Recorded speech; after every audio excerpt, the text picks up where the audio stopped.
Кажи сега, как ви хрумна да пеете един завет? Каза, обаче, там има... Андрейчо, да. Кажи сега, как ви хрумна да изпеете един завет? На маса. Да, както обикновено. Мисля, че Юлин се беше въодушевил тогава и намерихме ноти, взехме от Бобески, даде доста. Той е близък с Йосиф Герджиков, с него много работил диригента ни. Бобески се ще Бутнете го този джамбер. И тогава... трябва да влезе кислород само. Снимайте карта. И тогава какво стана? Значи всъщност ние тогава взехме някакви пари ни даде общината. Обаче и затова той се разпространява безплатно в училище, по читалище и така нататък. А кой диска всъщност? Той се казва Вятър речи. Вятър речи.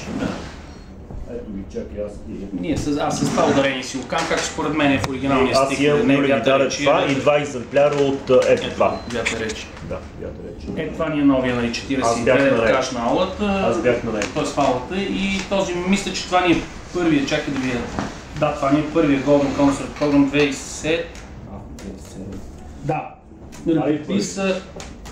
Подписът го записахме 2004. Да, 2004. Всъщност хронологически това е първото от тези, които ми показваш. Това е второто, защото пише 2007. Да, точно така, точно така. Е така, момент, 2008 ли го направихме, кога беше, нищо не помня вече, ужас. Рон читалище Джонатан Астро и дирекция култура и образование на Столична община. Това са хората, които ми дават пари. И разбира се, записи в Света Троица. Юли, знаеш какво ми каза? Юли ми каза, ние пинахме две бири с него, за съжаление аз бях споменен, може да пинем повече и да стана по-добре.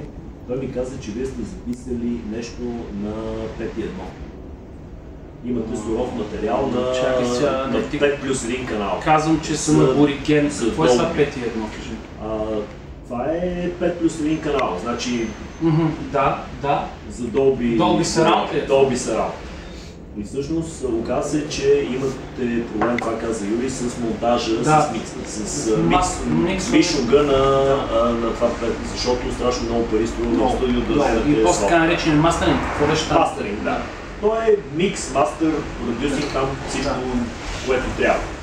И аз говорих с едно приятелче, всъщност по принцип аз не се занимавам с аудио неща, но покрай видеото в един момент ти не мога да минеш и без аудио.